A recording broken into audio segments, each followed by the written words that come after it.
Hi, everyone. Welcome to the Democracy Law Project and the Civil Rights Law Project's panel about the midterm elections.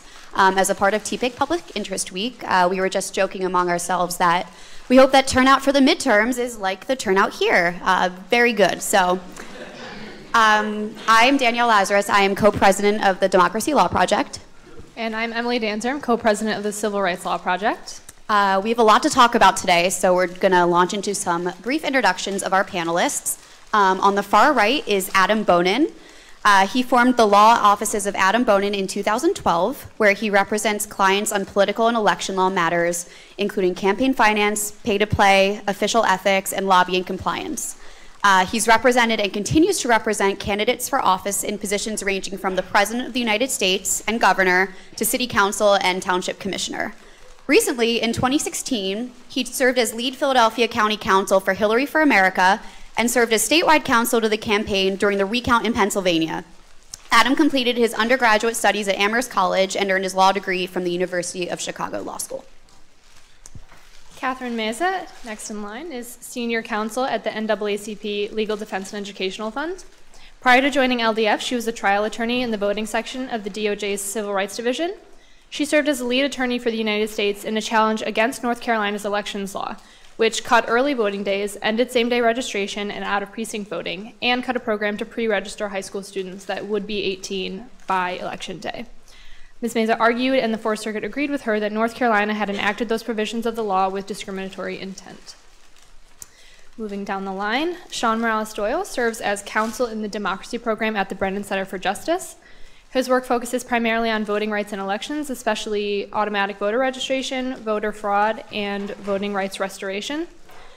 Prior to joining the Brennan Center, he worked in Chicago on a variety of matters, including gerrymandering, free speech, race discrimination, and sexual harassment. And he also has an extensive background in labor and employment law. And finally is Mimi McKenzie, who is the legal director for the Public Interest Law Center. In that role, Mimi oversees the Law Center's legal work, including their litigation and advocacy practices. Mimi has taken a leading role in Public Interest Law Center's litigation relating to voting, working on a lawsuit, for example, to ensure accountability in Philadelphia elections, and also is leading the Public Interest Law Center's lawsuit to end gerrymandering in Pennsylvania. Prior to joining the Public Interest Law Center, Mimi began her career at Decker, where she practiced civil litigation, and she also worked as in-house labor and employment counsel for Verizon. Mimi completed her undergraduate studies at the University of Delaware and is a proud Penn Law alumna. Yeah, great. So we're going to open up the questioning pretty broadly and maybe narrow it down a little bit, but let's just start. We can start with Adam. What do you see as the most dangerous threat to the integrity of the November elections? It's a good question. First of all, thank you so much for having me here.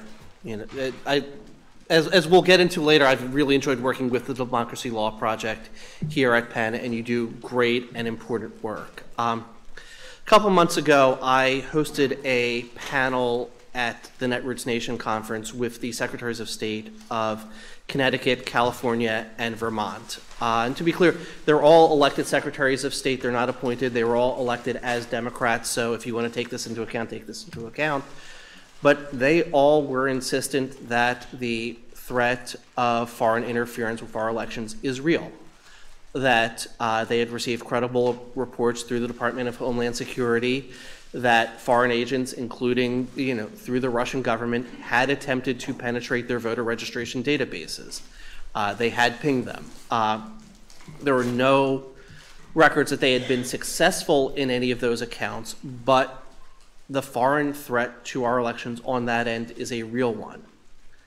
I know that there is a lot of concern about the other end of elections in terms of manipulation of election results. And while I have seen and follow all the things about hacking of election machines, and we put this machine in a conference and allowed 24 seventh graders to play with it for a day, I am not as persuaded that that threat is a real and meaningful one. I think that election security on that end tends to be rather good, but certainly something worth following and something for which having a paper record for votes is superior to the direct electronic voting machines that we have in many states, including in Pennsylvania. The third thing I do want to talk about, and which I think my co-panelists can speak about even better than I do, but I will just flag this as an issue, vote suppression and voter registration suppression is a real active and constant threat, especially in those states which are under Republican control. There is no question that they have decided that when your ideas are unpopular, the best way to keep winning is to prevent people from voting against them. And so whether we're talking about felon disenfranchisement, whether we're talking about active and hyperactive efforts to remove people from the rolls who are infrequent voters, mismatches on databases, all sorts of things, that threat is a real and meaningful one, has made the difference in past elections, and will continue to make a difference until it is stopped. Yeah. Hi all, thank you for inviting me. I'm happy to be here. And I agree with Adam, in addition to sort of the ongoing threat of foreign interference, we definitely have problems domestically with voter suppression laws. And most significantly, the cumulative effect of these laws. It's not just, there's just an ID law. In some places they have an ID law. They also have problems with gerrymandering. They also have cutbacks to their early voting.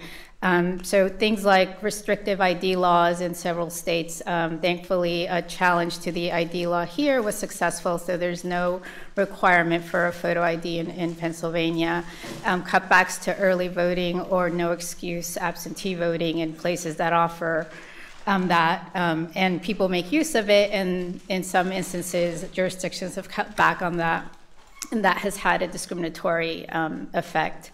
Also, as Adam mentioned, purging of the voter rolls has happened, and in many instances, even when it's not intentional, if it's inadvertent, if there's some sort of discriminatory effect or disparate effect, it can be in violation of the National Voter Registration Act, for example, or the Voting Rights Act. And in addition to that, even minor things like moving polling places or consolidating polling places have an effect. And the issue here is it's difficult to keep track of these things. If they're not sort of statewide changes like an ID law in Texas or North Carolina or South Carolina, it's difficult to know that a county in Alabama is planning on shutting down 4 of its polling places in overwhelmingly black districts. So it's important for local people to be on the ground and be paying attention. A lot of the national voting rights advocacy organizations and civil rights organizations, we're trying to keep our ear on the ground and find out about these types of proposed changes or ongoing changes before they happen, but without, especially in the South, and LDF does most of its work in southern states and states formerly covered under Section 5 of the Voting Rights Act. But as several of you probably know, that in 2013, in Shelby County v. Holder, the Supreme Court effectively nullified Section 5, and there are no longer jurisdictions that are covered under Section 5 and required to submit their proposed voting changes for preclearance to either the DOJ or a DC district court, a panel of judges on the DC district court. So that way, that actually provided notice to local communities and to advocates about what was going on. So something like a polling place change or something as major as a statewide voting change, we knew about. And if it had a discriminatory effect, we were able, or a suppressive effect, we were able to stop it before it took effect. But nowadays, that's no longer the case.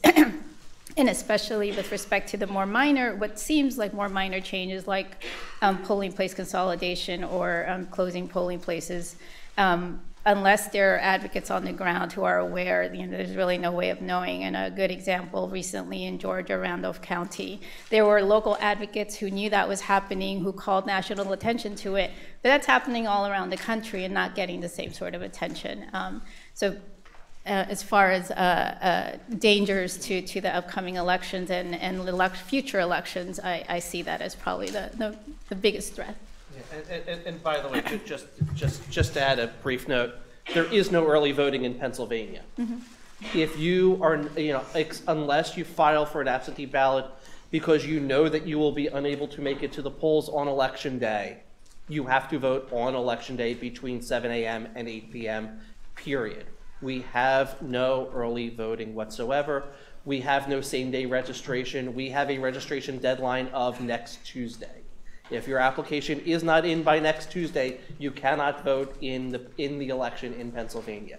If you are not registered to vote, by the way, at some point I'm going to be boring here. Go to votespa.com and register to vote while you are sitting here right now. Yes.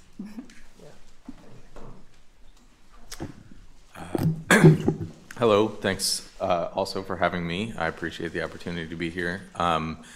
I guess so much has been said, and I don't want to be redundant. Obviously, all of these things are definitely threats to our elections in November. So I want to say something maybe a little more abstract, which is, I think there's a real problem with racism and xenophobia that sort of forms the basis upon which so many of these threats can thrive. And by that I mean, there's this really powerful rhetoric about the fear of voter fraud and outsiders taking advantage of our elections, some of which is warranted. Obviously, foreign interference is a real threat, some of which is not. In-person voter fraud isn't a real threat. But it's really compelling to people, and part of the reason it's so compelling to people across the political spectrum is because of the racism and xenophobia that it sort of uses to the advantage of people who want to push restrictive voting laws. So I think we have to come to terms with some really fundamental problems with ideologies that so many of us buy into in the United States if we want to get at a lot of these problems. So rather than focusing on the particular restrictive policies, I would take it up a level or I don't know, down a level, whatever, and talk about how easy it has been for legislators in a lot of places to take advantage of unhealthy ideas in order to pass laws that just aren't necessary. They're solving a problem that doesn't exist, and they end up having really negative effects, particularly on people of color and other communities that are vulnerable to that kind of rhetoric. So I think I would encourage us to think about all of these problems in that context. Well, I just want to echo a thank you for having me.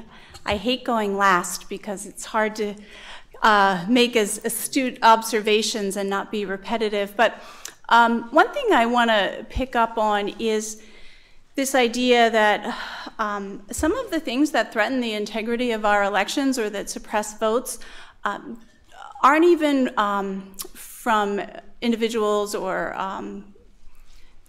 government officials who have bad intentions, and yet they have that effect. Philadelphia is a great example of that.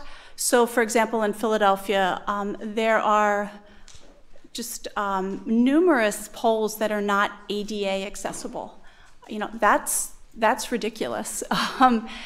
So those individuals, while they can vote by absentee ballot, that seems like maybe that's the easy solution.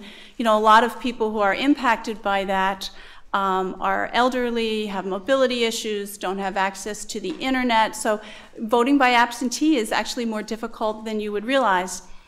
Overlaying that is there are a lot of bureaucratic problems with the way Philadelphia runs elections. We have been at the Public Interest Law Center digging into some data around absentee ballots, and we're looking at all the counties in Pennsylvania, and most of the counties have very high rates of absentee ballot returns and processing. But in Philadelphia, the number's something like 30%. So what's happening there? We hear anecdotally all these people applying for absentee ballots and never getting them. So that's one of the issues that we're digging into, because obviously that is a form of voter suppression, even if it's not intended to be that. I don't know if it's incompetence, bureaucracy, but those are issues that have to be grappled with. This isn't really an integrity issue, but to pick up on what Adam was talking about, one of the biggest threats to elections in our democracy is the mere fact that people aren't voting. I think about the incredible effort that went into overturning Pennsylvania's Congressional Map with our partisan gerrymandering case. We had an amazing team both here in Philadelphia and from Arnold and Porter out of Washington, D.C. And so we get a new fair map, and then I read an article that the last time we had more than 50% of the country vote in a midterm election was in the early 1900s. So that's a problem. So I guess now that we've sort of talked about a lot of the threats to the integrity of our elections come November, be interesting to hear what you all think are some promising initiatives that we have seen or are working on nationally or internationally that we can replicate in the U.S. To ensure that people have the right to vote and do actually turn out to vote.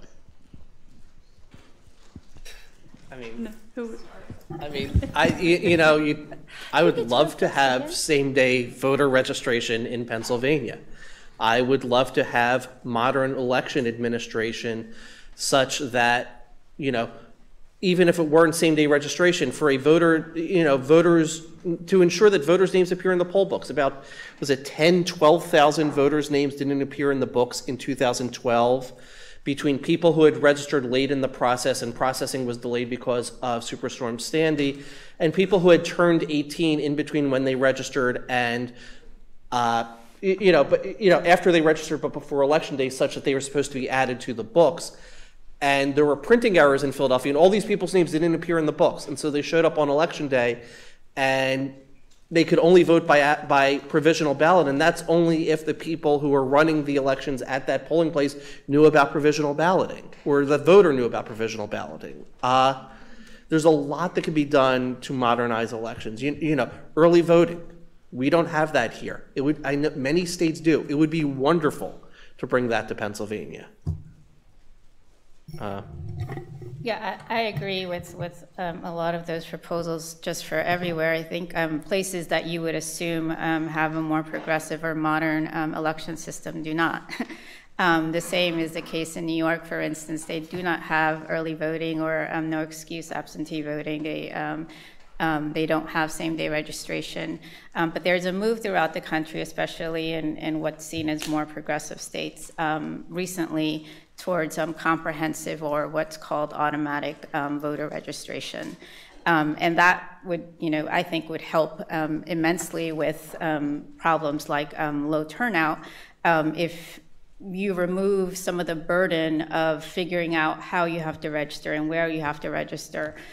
These work differently in different states where they've been implemented, but generally what happens, I know in California, once you go get your license, you're automatically registered to vote when you make contact with the DMV.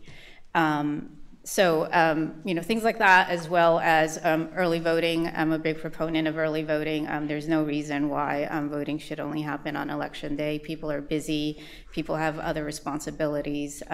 Then you have things happening at the polling places, like because they're shutting down polling places, or because they're running out of ballots if they're using paper ballots, or because they can't find you on the voter rolls. People are waiting on long lines. A primary a couple years ago in Maricopa County, Arizona, people waited online almost 6 hours to vote. That's ridiculous.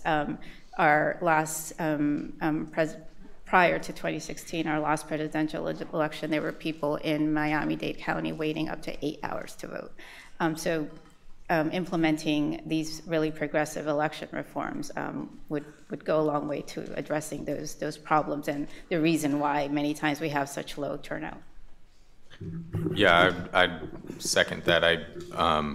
I think there's some signs of hope for things getting better right now. In a lot of state legislatures across the country. The automatic voter registration as a policy was not the law anywhere in the United States until 2015 when Oregon passed it and then California passed it. And right now, I think there are 13 states plus Washington, D.C. that have automatic voter registration. So just in the last few years, it's kind of taken off.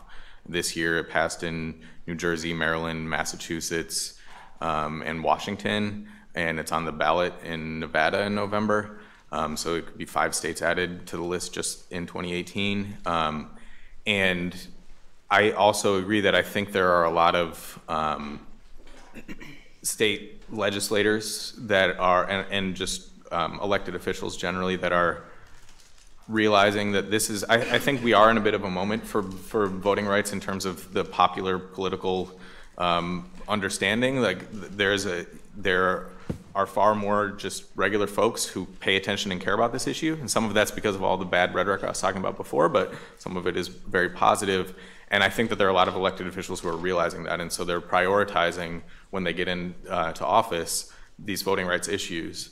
Not everywhere. There are certainly places that are going the wrong direction, but there are a lot of places right now that I think are moving in the right direction, and where this is top priority in the list of things that state legislators want to get done when they get into office, because they realize that voters are paying attention to this, and that is like a good brand for them to have, is being pro-voting rights. And I would also just agree, I've moved to New York a little while back, and New York is sort of shockingly bad when it comes to elections. We're the only state that has 2 different primaries. So we don't have early voting. We have these ridiculous rules about how long in advance you can change your party, just all kinds of problems. And so there are a lot of places in this country that you would think the politics are such that you'd be able to make a lot of progress, and it just hasn't happened for a long time.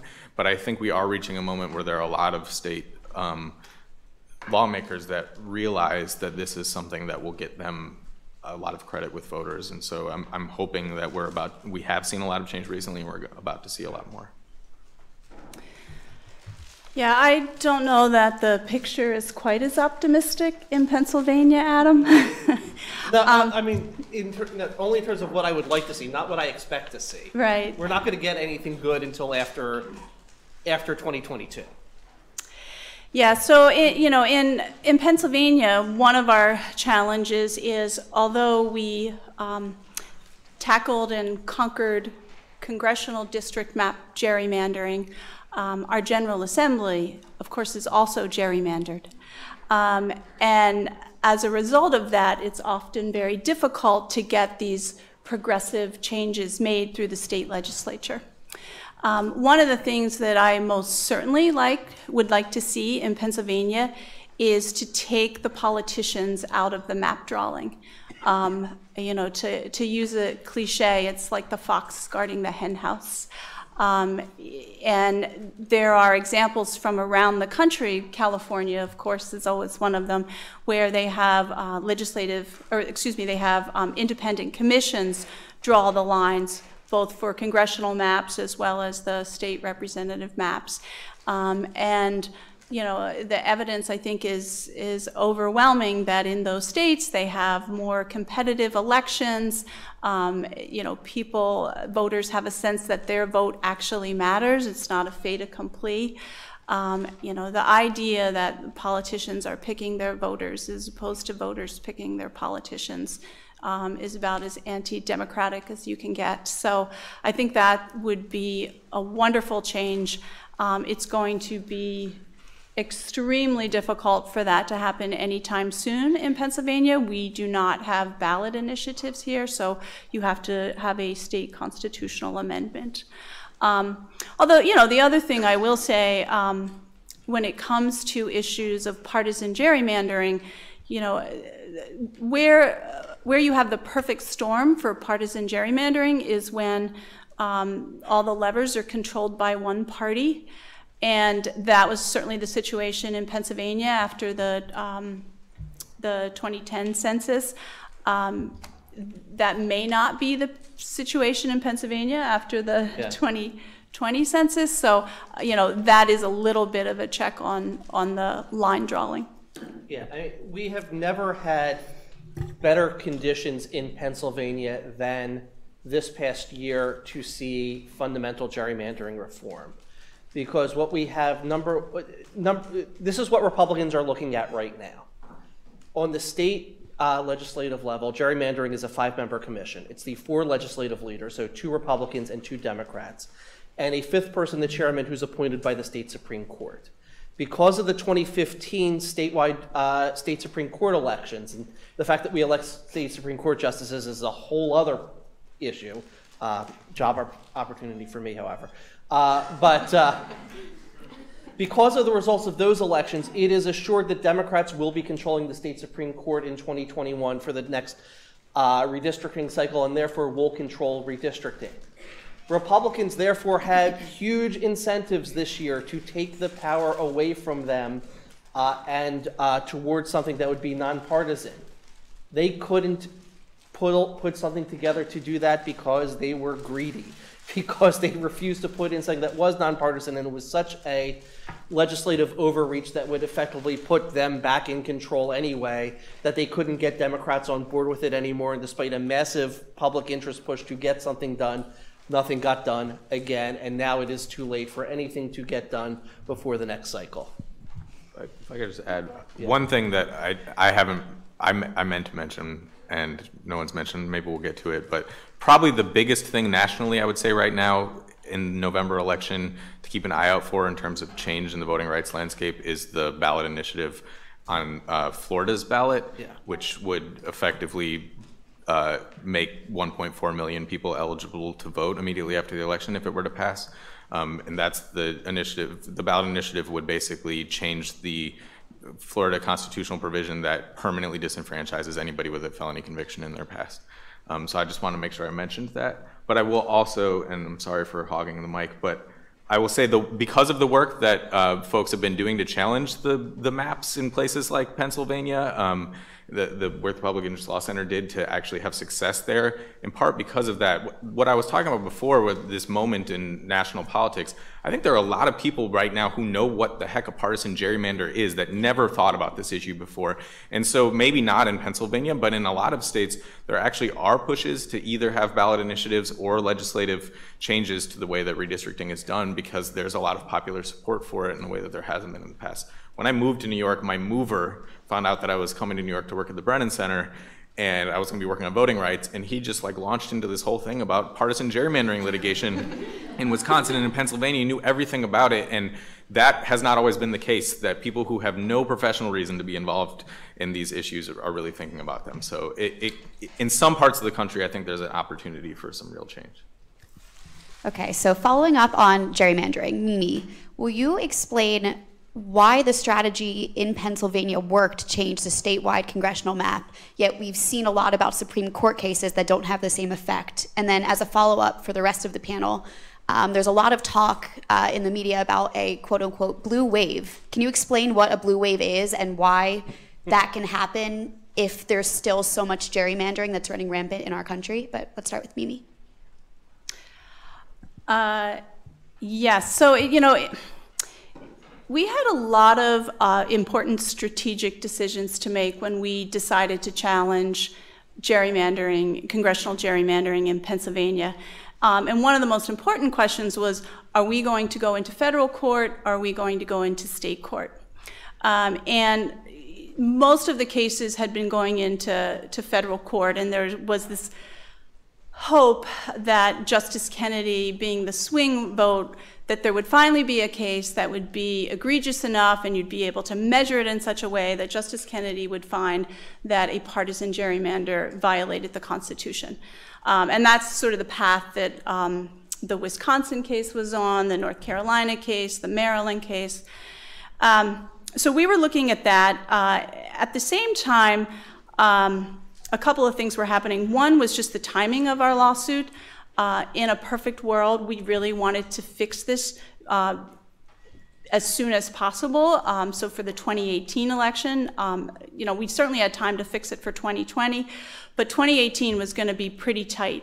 And we thought there was a more realistic path to getting a final result in state court, because there wouldn't be, in theory, there wouldn't be an appeal to the U.S. Supreme Court.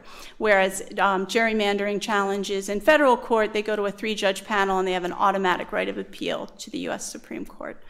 So anyway, that was this key decision. At the same time, We knew that the makeup of the Pennsylvania Supreme Court had changed significantly from 2015. It was a more progressive court than it had been. But we were balancing all of these risks because we also knew that by going into state court, we would most likely not be able to get any discovery because their legislative privilege in Pennsylvania and the way that's interpreted is pretty broadly. And in fact, that's exactly what happened. We had absolutely no discovery, and yet you have a standard that requires you to prove intent. So okay, how are you going to prove prove gerrymandering without being able to find out from the legislatures, who drew the maps, what was the criteria, all of that. So those were the kinds of things that we were weighing. In the end, obviously, we went into state court. There was one other factor, a very important factor that I just want to mention, and that is, we were looking at challenging this under the First Amendment, equal protection, if we were going into federal court. And the Pennsylvania equivalent of the First Amendment, the free expression and association clauses, they actually are interpreted more broadly than the U.S. Constitution's First Amendment. So that was also a factor weighing in favor. And finally, there's this third claim or provision, and that is Pennsylvania has a free and equal elections clause, and that does not have a federal counterpart. So all those things kind of teed this up for us to go into state court.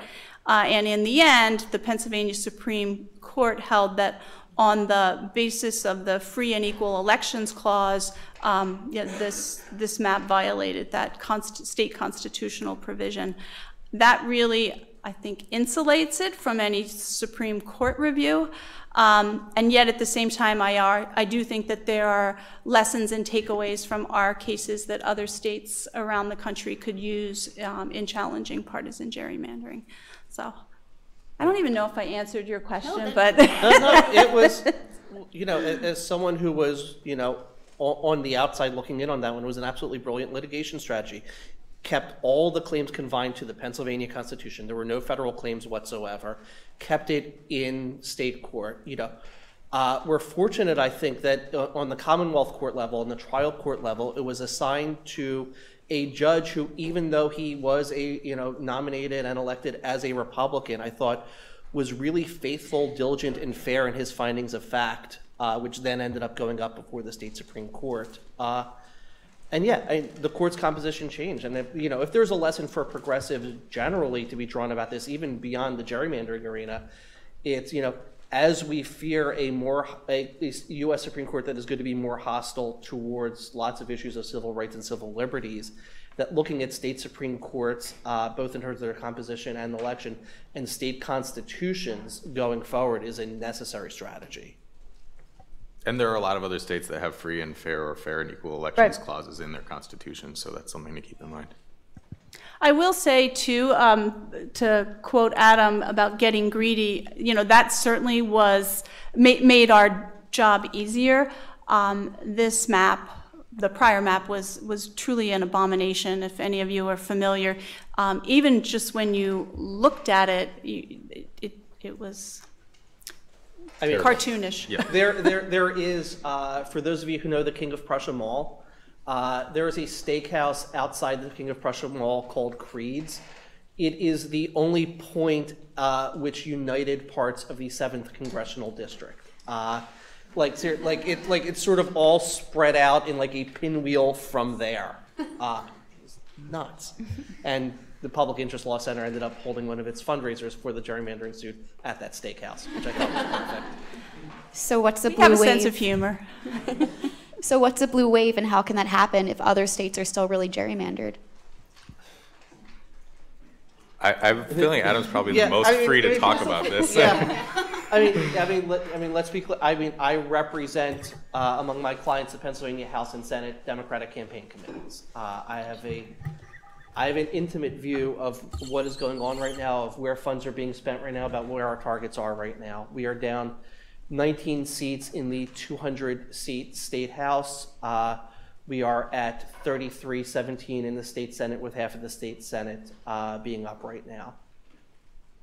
even in the best of waves, even if everyone shows up, and especially in the collar counties around Philadelphia, which are gerrymandered to hell, but where we have a lot of opportunities in Delaware, Montgomery, and Bucks counties, maybe we pick up 10 to 12 state house seats statewide. The state Senate, only half this, only 25 of the seats are up right now. I would say 6 or 7 of them are seriously contested. Could win 2, could win 4. If we're incredibly lucky, we win all, we can win 6, but I think it's going to be hard. I mean, part of it is because of gerrymandering. Part of it is because Republicans in these suburban districts are smart, that they have done, and this is really getting into the nitty-gritty of politics, they have done enough for plaintiffs' lawyers. They have done enough for labor unions that they are not going to be challenged with the kind of large sources of Democratic money which otherwise go against these candidates. So some of it is just Republicans being good politicians in the places where they actually do have to, vote more purple. Realistically, it is not going to be until after the 2021 redistricting that Democrats have a meaningful opportunity to flip both state chambers. Congressional map is a different story. And because of the litigation the Public Interest Law Center spearheaded, there are several districts that right now are going to flip from Republican to Democrat. We know this as near of a mathematical certainty as we can. That the 4th, 5th, and 6th districts in the Philadelphia suburbs will flip. That the 7th in the Lehigh Valley will flip. That the 17th, which has 2 incumbents in it, Connor Lamb, who was elected in the special election back in March, and Keith Rothfuss, who's been there for a few cycles, will be a Democratic district. The corresponding district, the one that Connor has left, things get really crazy the way that the old and the new districts intersect. That one's going to go from Democratic to Republican. There are other opportunities in the Harrisburg area and up in northwestern Pennsylvania and Erie that are now going to be contested. Of the 25 seats that Democrats need to retake the U.S. House of Representatives, 5 or 6 of them should come from Pennsylvania. So on that level, we will see the blue wave. Yeah, part of the reason, just to make clear, I at least am not at liberty to go into the, any. And that's true for the 3 of us. Any we all work for nonpartisan. 501c3s. We are nonpartisan. Yeah. But one thing I will say, just going back to the Supreme Court case on this, the Gill versus Whitford case, not all is lost. There, the Supreme Court decided the case on standing. So, I think it's Kagan's dissent. She basically lays out a blueprint of what litigants should do next time around. Although arguably she was writing that opinion in order to appeal to Justice Kennedy, and now we have no Justice Kennedy. Yeah. So, I think people know what a blue wave is. We have limitations on what we can say politically, so I want to be careful. But I would recommend the Brennan Center, the redistricting team put out a report not too long ago about the impact that gerrymandering has had on the congressional map across the country. And so Pennsylvania is obviously, because of this litigation, not gerrymandered that way anymore, but most of the rest of the country, not most, a lot of the rest of the country is. This report suggests that, even in an incredible wave year for the Democrats, there are a lot of states that have been very well gerrymandered by Republicans. There are some states that have been very well gerrymandered by Democrats, but it will take a huge wave in a lot of places for the makeup of Congress to flip, because there's just been, that's just the way the maps were designed, was to prevent that. They were actually designed with waves in mind. That was what much of the evidence in the Pennsylvania litigation showed, was that the Republicans took into account in Pennsylvania what wave years look like when they drew their districts in order to prevent against flips in wave years. They're not just, and Democrats do this when they gerrymander too. They're being smart, right? They're not just trying to draw districts that they will win when things are going well for them, they're trying to plan for the next decade. So they're drawing districts so that if things don't go well for them, they're still safe. So whether or not there is a blue wave, I think there's a lot of inertia built into the system right now, and so it's hard to say what will happen. Yeah, to give some idea of how bad that impact is, there's this thing in polling called the generic congressional ballot, where you just ask voters, do you plan to vote for the Democrat or the Republican for Congress this year? Most pollsters estimate that unless Democrats are winning that by 9 or 10 points, that Democrats cannot take back the House of Representatives. That's how gerrymandered the country is. This is probably a good time just to mention this. In our litigation, we had some really powerful amicus briefs, and one of them was from a group of political scientists, a few of whom were from the University of Pennsylvania, but also some around the country, and they painted what I can only describe as a dystopian view of where gerrymandering is going because of technology. And we're getting to a place where the data and the software is so good that you can, down to the household level, predict with an astonishing degree of accuracy how people will vote. And it is quite possible to draw maps that look beautiful and that seemingly fit traditional redistricting criteria, or at least don't seem like a real aberration in terms of splitting counties or and obviously they always have to be equal population because it's one person, one vote, but that there'll be a way to do it where you won't have a map that is held together only by creed, seafood, and steak. It will look compact. It'll be contiguous, which that's also traditional redistricting criteria, but it will be a partisan gerrymander. And so keeping ahead of the technology is a challenge. I know that there are statisticians, mathematicians, political scientists, the kinds of experts that helped us put together our case. They're already trying to, think ahead. Outthink their diabolical foes, but I mean, look, the parties use this information all the time. The amount of direct mail that you all will receive in advance of this election is based on a prediction of how likely you are to vote and how likely you are to vote for a particular party. And if you're someone who votes in every election anyway, and who lives in a place that has heavy Democratic voting, and if you have other indicators that indicate that you are a likely Democratic voter, whether it's based on race, shopping habits, I don't even know what goes into the soup at this point, but if we think you're an extremely likely voter, you're not going to get any mail at all, because we already know that you're voting. The people who we're going to hit with the most mail are the people who we think are probably going to vote for us, but they need to be persuaded to show up. So yeah, the parties have this information already. They use it for other things. They will use it for gerrymandering as well. So I think at this point I'm going to shift the conversation back to something that Sean had mentioned earlier that could be big in the midterm elections with the Florida Ballot Initiative. So given some of the relatively recent changes in New York policy, for example, is the one that comes to mind, should we expect to see those new policies make an impact in the midterms with regard to felons' voting rights? And follow up on that, how might the issue of felon disenfranchisement further evolve to affect the 2020 election, considering the new Nevada and Louisiana laws that are taking effect in 2019 and the likelihood of the Florida Ballot Initiative passing? That was a lot of questions. I guess I'll start because I brought it up. So for those who don't know, just general background, 48 states out of 50 disenfranchise people, at least for some period of time, if they have a felony conviction and go to prison. Only Maine and Vermont. It's only in Maine and Vermont that you never lose your right to vote. But many states, I think now if you include New York, it's 17 states and DC, you get your right to vote back as soon as you are released from prison, you return to your community.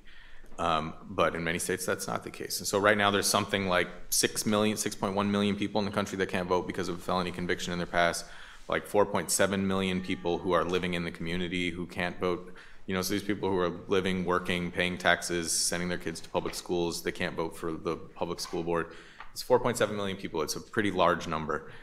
1.7 million of the total 6 million and 1.5 million of the 4.7 million, so roughly a third of the people living in the community in this country who cannot vote because of a felony conviction, live in Florida.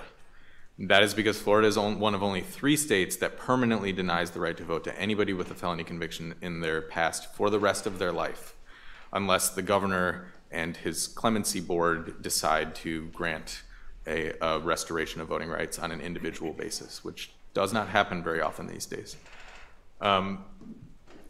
The ballot, that is why this ballot initiative in Florida is just enormous, right? It would mean that there's a carve out for people who have a felony sexual offense or murder conviction, but everybody else would get their right to vote back as soon as they complete all the terms of their sentence. And to be clear, that's still like more restrictive than Texas's law became 25 years ago. So that would not be bringing Florida up to speed with most of the rest of the country, but even that would restore voting rights to something like 1.4 million people, which just doesn't happen overnight ever, right? You have to go back to the Voting Rights Act for that level of impact, or, you know, women's suffrage.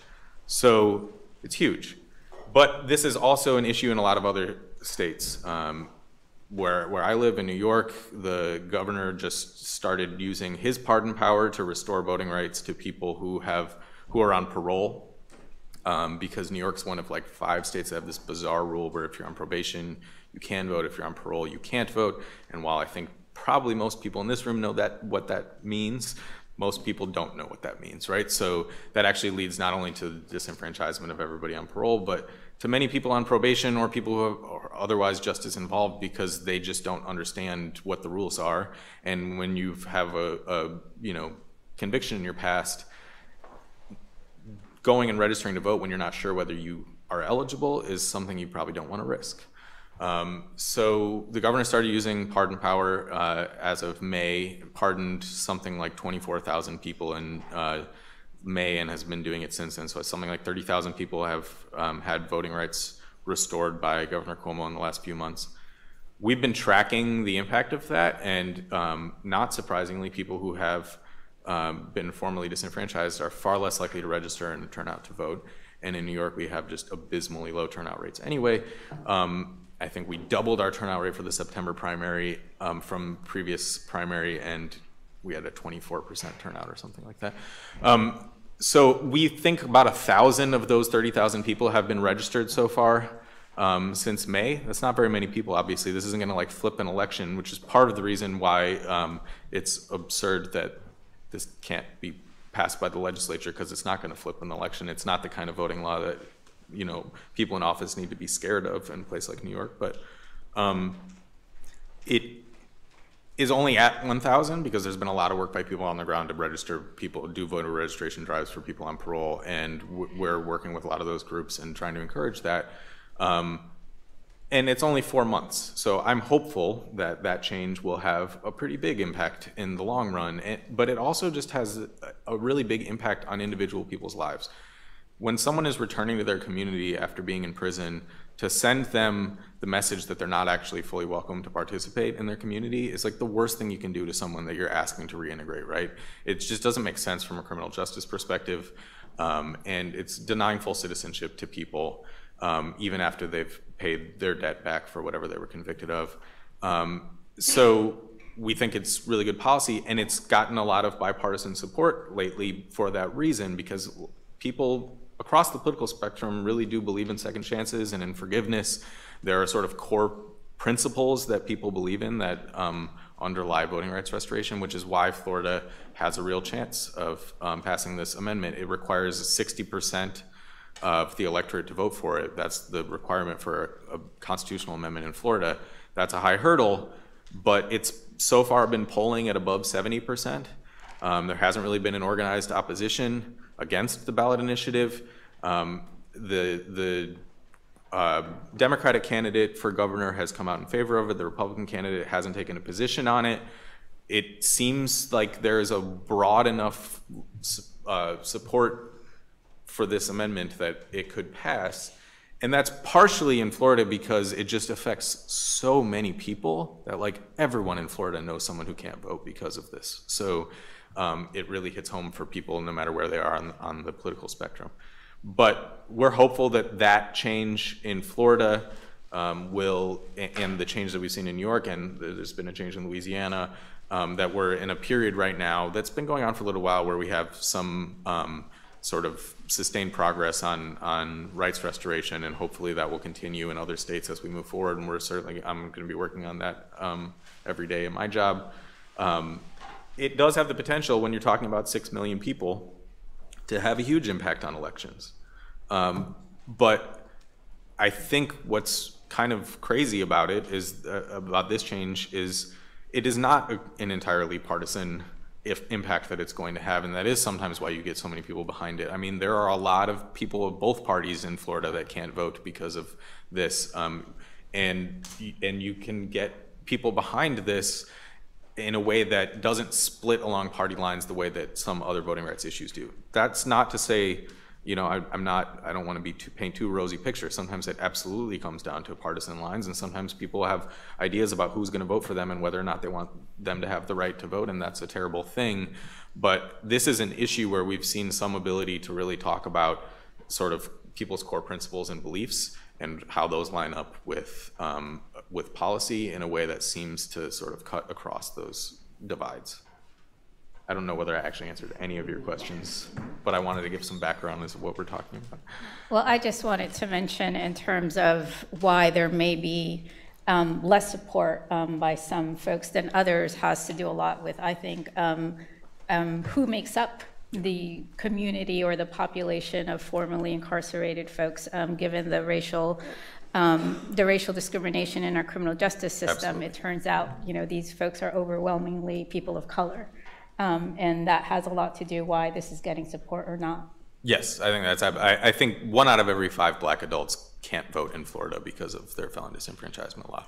I mean, 70% of the people who can't vote are white, or are not black, I should say. There's a large Latino population that can't vote as well, but it's not predominantly African American people, but that is often the perception because of people's views of the way our criminal justice system works and because of racism. But it is undeniably having a disproportionate impact on people of color in Florida and everywhere else in the country because of the structural inequality in our criminal justice system. And that does impact people's willingness to get behind it, sadly. And it also is not an accident. The law in Florida, the law in New York, the law in a lot of states that disenfranchises felons, people with felony convictions, has its roots in basically states trying to avoid the mandate of the 15th Amendment to give voting rights to black men. Mm-hmm. That when the federal government required states to do that, they figured out ways that they would use their racist criminal justice system and felony disenfranchisement, for example, to keep black people from voting even after they were theoretically given the right back.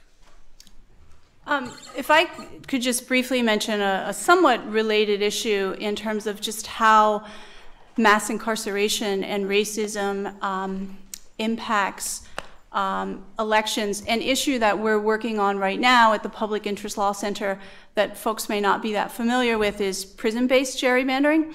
And what that is in Pennsylvania and in other states, prisoners or inmates are counted in their cells and not in the areas from which they came.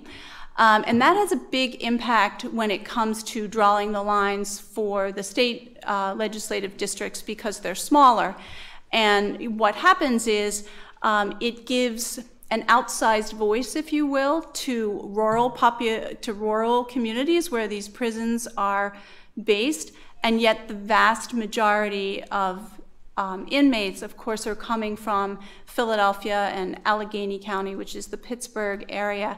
And so that's an issue that we are digging into, both from an advocacy perspective as well as thinking about litigation strategies to take that on, because it definitely has it has a real impact on these smaller state districts. All right, so we're going to open it up for, to questions from the audience. You just raise their hand. How do you guys feel that the administration or lack of administration of the 2020 census, and especially the citizenship question,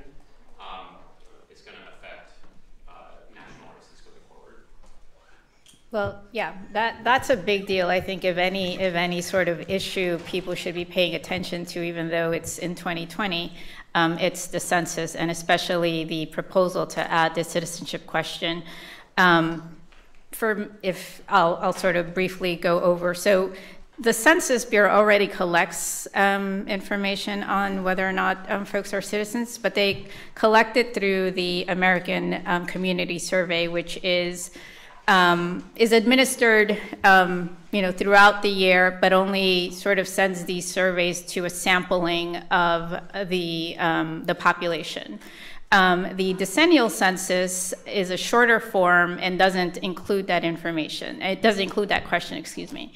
And part of the reason, and there's been empirical evidence behind this that the Census Bureau has conducted, as well as other independent entities have conducted, it has a chilling effect. Folks, under the Constitution requires that every 10 years, everyone is counted for apportionment purposes and redistricting purposes, not solely registered voters or not only citizens. Everyone, including non-citizens, including infants and senior citizens, everyone should be counted for purposes of the census. So there's actually, I think at this point, 6 lawsuits challenging the addition or the proposal to add the citizenship question to the census. And again, like I said, for purposes of redistricting and for purposes of federal funding to jurisdictions, it's important that you have a complete count of the number of people that are anywhere in every city, in every county, in every state. And yeah, I mean, it's an important issue that we're all keeping an eye on. And could have, if the question is ultimately added, again, could have a chilling effect, will have effect on, there will definitely be an undercount and will have ramifications for not only representation, but in elections as well. Yeah, something I'll quickly add to that is that this is an issue that might be in front of, in a procedural way, in front of the U.S. Supreme Court soon, because the suit in New York challenging the addition to the citizenship question, there was an order by the district court allowing the plaintiffs to get discovery beyond the administrative record because of evidence that the Department of Commerce engaged in bad faith in putting the question on the census. And so the plaintiffs are being allowed to depose the head of the Civil Rights Division in DOJ, John Gore, and to depose Secretary of Commerce Wilbur Ross, and to get a whole bunch of discovery outside, documentary discovery. And the U.S. government appealed that decision. The Second Circuit upheld the first 2 discovery decisions. The third one, I think, hasn't been decided. And the government has now they've made relatively clear that they're going to seek review in the Supreme Court. So it could be an issue that is very quickly getting in front of the Supreme Court. Obviously, that's not on the merits, it's on a question of discovery, but it could sort of give us some idea of where things are heading. So it's something to be paying a lot of attention to right now. I think the other concern about the census, certainly the citizenship question is on everyone's mind, but also just how under-resourced and how far behind they are compared to where they typically are at this point in the process. And that kind of under-resourcing will have an impact, particularly, I think, in urban areas where they're not going to be going around and really finding people and counting them. So another area of concern with the census. So this is more a policy question than a just advocacy question, though. But one thing that has always occurred to me growing up and living in Philadelphia is that house races have never really engaged in because they're not competitive, and even under the new map, they're not. Philadelphia house races are mostly not competitive. And I wonder if you all have thought at all about whether a proportional representation system that would mean that everyone's vote does actually does get represented in some fashion would be preferable to the current geographic system, or whether you think the geographic system is preferable. I was told that my college thesis was not going to come up today. I mean, here's the thing. Even because, I mean, yeah, you can overcome geography to a certain extent. You know, if you are a Republican living in Philadelphia, you are not going to be able to cast a meaningful vote in a congressional race. You know, there are other ways to go about that, and I'm interested in exploring a lot of them, whether it is moving to, you know, what they have in Louisiana, the so-called jungle primary, in which there are no partisan primaries, but just everyone votes in a single primary, and the top two vote getters move on. Obviously, California has something like this as well. Whether it's easier access for independent candidates to get on the ballots and having instant runoff voting to actually make votes for them meaningful. I think that there are a number of ways that should be explored to make voting more inclusive and to empower more voters. I'm still a fan of single-member, geographically based districts in the end. I think there is something to making sure that all voters have a single member of Congress to whom they can point and say, you are responsible for what's going on in my neighborhood. I would like your attention. And so I would be very hesitant before moving away from that. I also agree that it's an interesting question worth exploring, but my other concern with departing from a geographic map would be the impact on the ability for voters of color to have an impact on congressional elections. Obviously, people are not just concentrated in certain geographic areas along party lines, but also often along other racial and ethnic lines, and so any change to the system would need to take that into account. Yeah, I mean, there was a point in the Public Interest Law Center's litigation where there was a theory that if the map was thrown out, but they were unable to enact a constitutional map, what federal law actually has as a backstop would have been a top 8, you know, like an at-large top 18 win race in November. And we had a lot of fun gaming that out. Called that the nuclear option. Yes, it was. But we had a lot of fun gaming that out, sort of how many Philadelphia and Pittsburgh candidates could we get into that? And that would have been very interesting, to say the least. You have time for one more question? Or should we talk about the local level disenfranchisement issue that you and I have been involved in? Yeah, absolutely. Let's just see real quick if Yeah. there's one more question. If not, then that's a really important issue to get into. Okay. All right, go ahead. Yeah, so if you're hospitalized on election day and you didn't know you were going to be in the hospital on election day, you still have the right to vote. You have the right to get an emergency absentee ballot. You can authorize a representative to go to City Hall to pick up the ballot, to bring it back to you so that you can vote it from the hospital and have it brought back to you on election day. I'm in court on election day all the time handling all sorts of issues. In every election, we have a number of people who come in for this. My wife went into labor early. My dad broke his leg. My daughter just went in for rehab. All sorts of issues like this. And it used to be the case that these were just not even argued about. They were just granted by the court, and the ballots went out. What we've seen in recent elections, and we saw deeply in 2016, was a concerted effort by the representatives of a political party to contest all of these applications in court. That if the doctor had signed the application but not signed it in front of a notary, that they were fighting the application. If the person said that they were in the hospital for dizziness, the attorney for this political party would start questioning the medical representative. Dizziness, is that a medical condition? And on and on and on and on and on. There was an incredibly valiant medical student at Penn Presbyterian named Dorothy Charles, who had taken it upon herself to alert patients as to this opportunity, and who had brought into court, I believe it was 18 applications on election day to get them granted so that her patients could vote. And they were all challenged.